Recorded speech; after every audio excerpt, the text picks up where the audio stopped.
សួស្តីអ្នកទាំងអស់គ្នានៅក្នុងវីដេអូនេះខ្ញុំនឹងបង្ហាញអ្នកទាំងអស់គ្នាអំពី tool មួយសម្រាប់ធ្វើ document របស់ API ជាទូទៅបើសិនជាអ្នកទាំងអស់គ្នាជា .NET developer ប្រកាសជាប្រើប្រាស់ជាមួយនឹង Swagger ប៉ុន្តែនៅក្នុង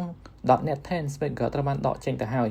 ដូច្នេះខ្ញុំប្រើ tool មួយនេះសម្រាប់ជំនួយ Swagger ដែលមានឈ្មោះថា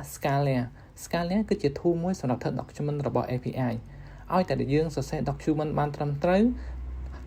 ឲ្យ definition របស់ខ្លះយើងបានត្រឹមត្រូវដូច្នេះ